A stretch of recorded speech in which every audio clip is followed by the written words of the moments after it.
आज म तपाईलाई B.Ed सेकेन्ड इयरको यो मेजर इंग्लिश सब्जेक्टको आज म तपाईलाई यो readings for the new horizons भन्ने मेजर इंग्लिश सब्जेक्टको आज म तपाईलाई चाहिँ यो केही सल्भ गरेको क्वेशनहरु म युनिट 5 को ग्लोबलाइजेसन एन्ड पोस्ट मोडर्निजम को यसको चाहिँ आज म तपाईलाई चाहिँ लेसन 1 व्हाट इज पोस्ट मोडर्निजम को चाहिँ आज यो पहिलो लेसनको चाहिँ यसमा जम्मा 3 वटा लेसनहरु छन् यो पहिलो लेसन व्हाट इज पोस्ट मोडर्निजम को चाहिँ आज म तपाईलाई केही सल्भ गरेका क्वेशनहरु चाहिँ आज म तपाईलाई चाहिँ शेयर गर्ने छु यो चाहिँ इम्पोर्टेन्ट क्वेशन भनौं अथवा सोधिरहने क्वेशनहरु को एन्सर हुन् यो म तपाईलाई चाहिँ यही सल्भ गरेको क्वेशन चाहिँ म तपाईलाई चाहिँ शेयर गर्ने छु यनेर लेसन 1 मा what is post modernism question एमै रहेको छ what is post मोडर्निजम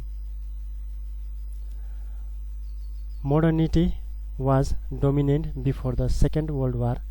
It was dominated by the thoughts of Freud and Marx.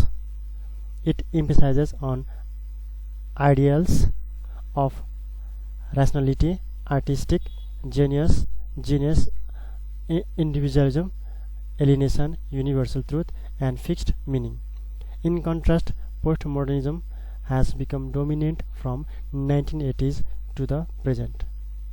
It has been dominated by the thoughts of new historicism, deconstruction, black studies, women's studies, and multiculturalism. It believes that there is no single truth and no truth is final.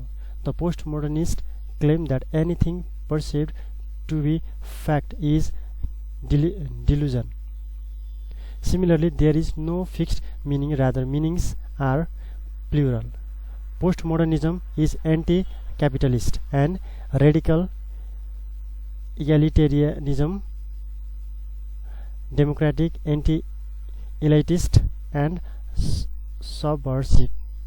It is the unifying philosophy of the academic left which has replaced this discredited Marxism. Marxism has morphed into postmodernism. Marxism emphasizes on objectivity, universal truth, and fixed meaning, whereas postmodernism emphasizes on subjectivity, local truths, and plural meanings.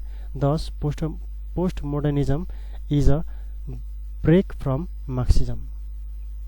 यो चाहिँ question number 1 को चाहिँ रहेको छ यो चाहिँ important question भनौं यो युनिट 5 बाट यो तपाईहरुले चाहिँ यसलाई चाहिँ याद गर्न सक्नुहुन्छ त्यसैगरी बी मा रहेको छ list out the characteristics of post modernism Hartman mentions the major characteristics of postmodernism which are listed below. Post-industrial information ecology, economy, replacing the previous classes of aristocracy, middle class, and working class with the new paradigm, information elite, middle class, and underclass. Nation, state challenged by new views, feminism, multiculturalism, and environmentalism.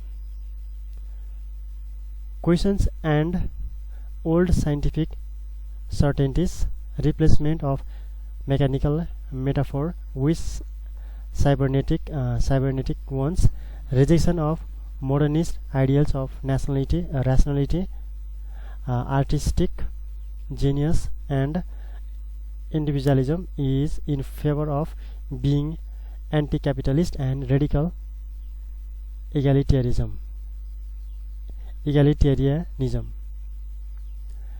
An anti-enlightenment position where modernism inappropriately depended on reason, rationalism, and wisdom, and being elitist, non-multicultural, and oppressive.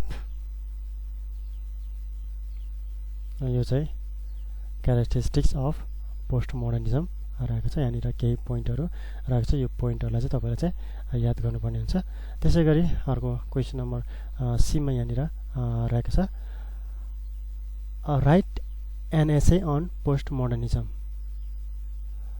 यो चाहिँ एकदम short रहेको छ। यसलाई नै तपाईँले चाहिँ explain गरेर अझै धेरै तपाईँले चाहिँ माथिको कुराहरूलाई पनि तपाईँले चाहिँ इन्क्लुड गरेर तपाईँले चाहिँ लेख्न सक्नुहुन्छ। यहाँ थोरै रहेको छ, post modernism also spelled post modernism in western philosophy a late 20th century movement characterized by broad skepticism, subjectivism or relativism, or general suspicion of reason and an acute sensitivity to the role of ideology in asserting and maintaining political and economic power।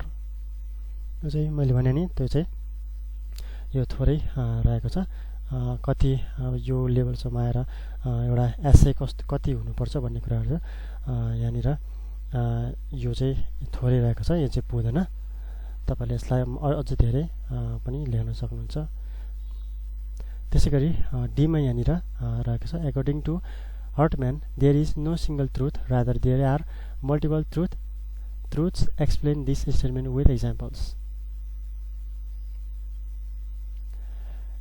According to Hartman, postmodernism believes that there is no single truth and no truth is final. There are multiple truths in the contemporary society. For instance, what is true today may not be true tomorrow. Similarly, what is true in only one place or context may not be true in another place or context. Hartman argues that modernists who emphasize on enlightenment use relational observation into truths. In contrast, postmodernists reject the notion that anything can be resolved to be true. They emphasize that everything is in the mind of beholder, which is relative and always changing. Thus, truth is always changing. यो चाहिँ रहेको छ lesson 1 को। मैले तपाईँलाई चाहिँ यो थोरै कुराहरू मैले तपाईँलाई यो लेसन 1 को मात्र आज म तपाईँलाई चाहिँ बताएँ। म अर्को आउने समयमा म अर्को भिडियो पनि म तपाईँलाई त्यसको अरू लेसनसँग सम्बन्धित म तपाईँलाई चाहिँ भिडियो म बनाउने छु। यसरी तपाईँलाई चाहिँ यो थोरै कुराहरू चाहिँ हेर्नको निम्ति तपाईँलाई चाहिँ सजिलो हुन्छ। यो कुराहरू तपाईँले चाहिँ यो गर्दै यो तपाईँले हेर्दै गर्दाखेरि यसलाई पढ्दै गर्दाखेरि यो मेन पोइन्टहरूलाई पनि तपाईँले टिप्नु होला। तर यसमा भएको यो पोस्ट मोडर्निजमको चाहिँ तपाईँले चाहिँ यो चाहिँ एकदम इम्पोर्टेन्ट रहेको छ। यो कुरालाई चाहिँ तपाईँले चाहिँ नोटै गर्नुहोस्, कपी गर्नुहोस् यसलाई तपाईँले चाहिँ। तर प्राय धेरैसो यो क्वेसन सल्भ गरेको क्वेसनहरू तपाईँले सेम टु सेम नसारिकन तपाईँले मेन पोइन्टहरूलाई तपाईँले चाहिँ टिप्न सक्नुहुन्छ।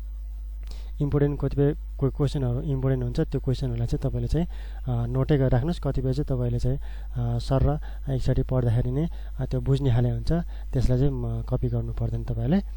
हुन्छ, यो रहेको थियो वाट इज पोस्ट मोडर्निजम भन्ने पहिलो लेसनको।